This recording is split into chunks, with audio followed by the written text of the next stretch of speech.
35 million barrels, roughly one-third of global consumption every single day, controlled by a country with zero oil fields, zero tankers, zero pipelines. You've never heard of the men who ran it, and that's exactly how they wanted it.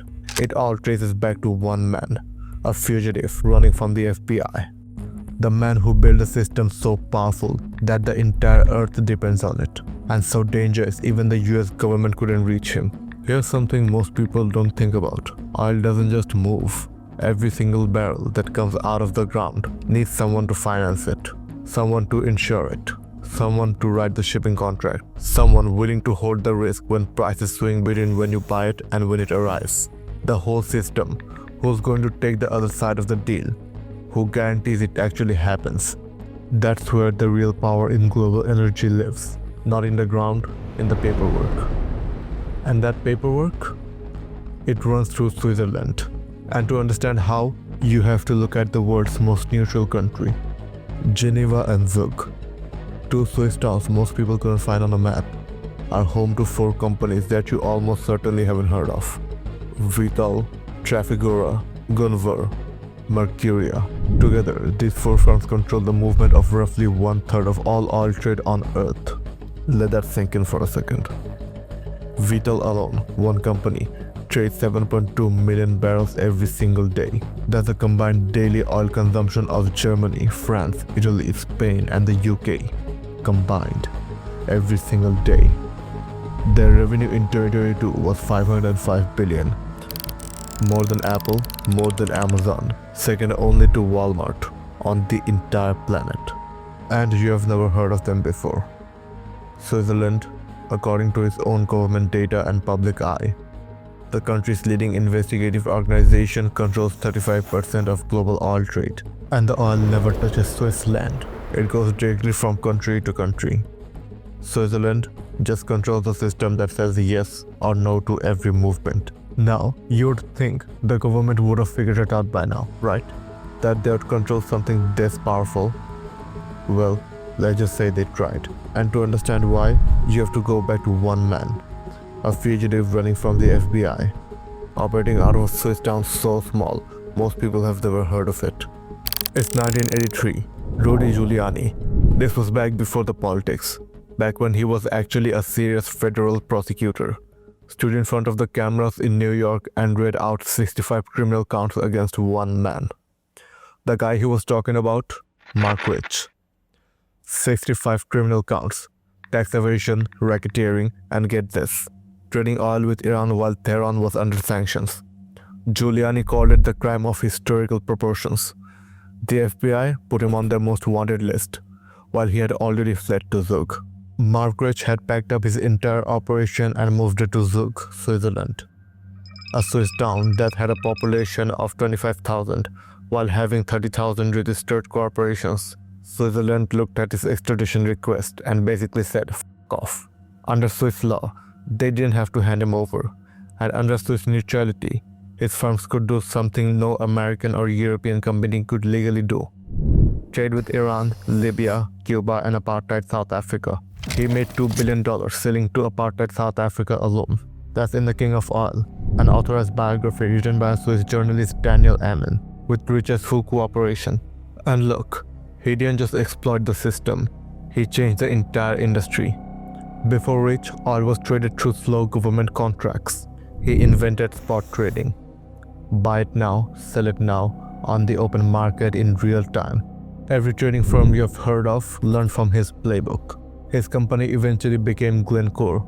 His former employees went off and founded Trafigura. Successful and controversial trader of his time, Rich had been living in Switzerland. He fled there in 1983 to avoid charges of breaking US sanctions by selling Iranian oil to, among others, the apartheid regime in South Africa. He was also accused of massive tax evasion and a whole raft of other white-collar crimes. Others built out Vitol and Gunvor, the entire Swiss oil trading ecosystem, one-third of all oil on Earth, traced back to one man the FBI couldn't catch. But for Rich, it was never about business. It was deeply geopolitical. And this is the part the business stories always leave out. While the US government was hunting Marc Rich for trading oil with Iran, at the same time, That exact same Iranian oil was secretly supplying a country that Iran publicly vowed to destroy. For nearly 20 years after the 1973 Arab oil embargo that cut off the region's supply, Marc Rich was quietly one of the primary covert oil suppliers, moving Iranian crude through secret arrangements. This is documented in the King of Oil biography, confirmed directly to author Daniel Amen by the former intelligence operatives who were there. His offices around the world doubled as safe houses for foreign intelligence agencies. His philanthropic foundation was run by a former senior intelligence officer who also happened to be coordinating Rich's entire legal defense from abroad. And when Clinton was actually weighing whether to pardon him, foreign heads of governments who were on the phone with the president, former intelligence officers lobbying in person, prime ministers writing letters, mayors making calls. Bill Clinton pardoned Marc Rich on 20th January 2001, his last day in office, one of the most controversial pardons in American history. Congressional investigations ran for years afterwards. Nothing changed. Think about what that actually means. This wasn't just a business. It was an infrastructure so deeply embedded in global power that the entire government depends on it. Too useful to prosecute, too connected to dismantle. And by 2001, it genuinely didn't matter. The system Marc Rich built was already permanent, and it was already being used for something a lot darker than tax evasion. Here's the thing about a system that runs with zero democratic accountability for 50 years. You don't get one bad incident, you get a pattern. August 2006, a ship chartered by Trafigura pulls into the port of Abidjan in Ivory Coast. It was carrying hundreds of tons of toxic petrochemical waste, a nasty byproduct of cheap oil processing. European ports had already refused to take it, so they dumped it across at least 15 sites around the city. At least 15 people died, as many as 70. Over 100,000 people showed up seeking medical treatment. Kids, families, people who had absolutely nothing to do with those deals. Trafigura settled with the Ivory Coast government for $198 million. Not one executive went to prison. The next week, business continued, and this pattern, exploiting every legal gray zone, regardless of human cost, didn't stop there. Now here's the part most people avoid, but not here at Revenue. When the Gaza mass uprising began in October 2023, researchers at Oil Change International, a serious and well-documented energy accountability organization, started tracking tanker movements and refinery supply data. What they found was published in 2024 and updated in their COP report. It was specific and documented. Swiss-headquartered trading firms were identified chartering tankers, delivering crude oil and refined fuels into the supply chain that were fueling the Israeli military campaign in Gaza throughout the conflict. Vitol, headquartered in Geneva, controls the Saras refinery in Sardinia, Italy. In a single documented month, that one Swiss-controlled refinery supplies 28% of all of Israel's refined fuel imports. 28%, one facility controlled from Geneva in 1 month. While tens of thousands of Palestinian civilians were being martyred, while hospitals were losing power because of generators having no fuel, while aid trucks sat waiting at closed border crossings, the tankers kept moving. This is what a system with no consequence actually looks like. It doesn't hold press conferences, it doesn't explain itself, it just moves wherever the cargo goes, no matter the human cost on the other end. Marc Rich was playing both sides of the Middle Eastern conflict for margins back in the 1970s. 50 years later, the machine he built is doing the exact same thing. Bigger, faster, and with complete legal coverage. And almost no one's watching. And this pattern repeats every time there's a conflict with money on the table. Take Russia as an example. February 2022. Russia strikes Ukraine. Western governments rush to sanction Russian energy. The whole point was to cut off money funding the war. Swiss trading houses kept Russian oil flowing for longer than almost any other Western financial intermediary. The system's greatest commercial advantage? It didn't pick sides. It only follows profits, which turned into its greatest moral failure. Ordinary Ukrainians were paying for the neutrality that was built to serve traders, not morality. Ivory Coast, Gaza, Ukraine. 3 nations, 3 conflicts. Ordinary people in each one who never got a say in any of it. January 31st, 2025. For the first time in Swiss legal history, a major commodity trading firm was convicted of corrupting a foreign official in a Swiss court. And this isn't speculation. Reuters, a major international news agency, and Switzerland's own public broadcasters both reported it. Trafigura, guilty.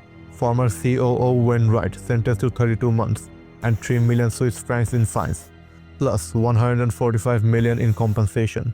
50 years of this and one conviction. Make of it what you will. So why Switzerland? Seriously, why can't someone just replicate this somewhere else? Singapore, tried. London, tried.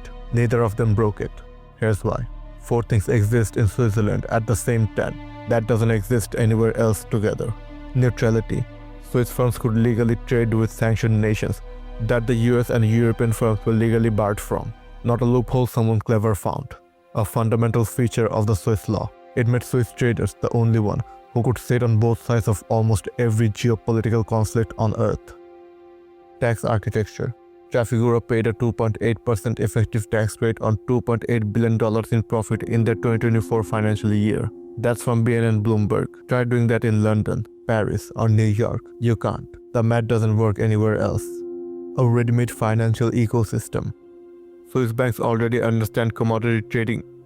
Swiss banks already understand commodity trade financing before the traders even showed up. The lawyers, the specialists, the underwriters already concentrated in Geneva. And zero capital control. Money moves freely in and out. No government watching, no questions asked. In a business where speed and secrecy is everything, that matters more than any tax advantage. Once these 4 factors come together, the loop started feeding itself. Traders came to Geneva, talent followed them. Firms arrived, specialized banks built themselves around these traders. Cheap financing attracted even more traders, round and round for 50 years. You can't move that somewhere else with a tax break, because the real advantage stopped being about taxes a long time ago. It's about relationships, trust networks built over 50 years of deals. You can't buy that. You can't copy it. You can't compress 50 years of relationship building into 5. And that's the actual answer to the question we opened with. How does a landlocked country with no oil control the global oil market? Because the oil doesn't move on its own. It is moved through systems. And Switzerland owns the system, not the oil, the system. And when you own the system, the commodity almost doesn't matter anymore. And when oil eventually peaks, they have already positioned themselves to own whatever comes next. Power doesn't always announce itself. Sometimes it looks like a tanker, quietly changing course somewhere in the Mediterranean. If this is the kind of stories you're here for, we did the same with Taiwan. How one island controls the most critical technology. Click on screen to watch that video.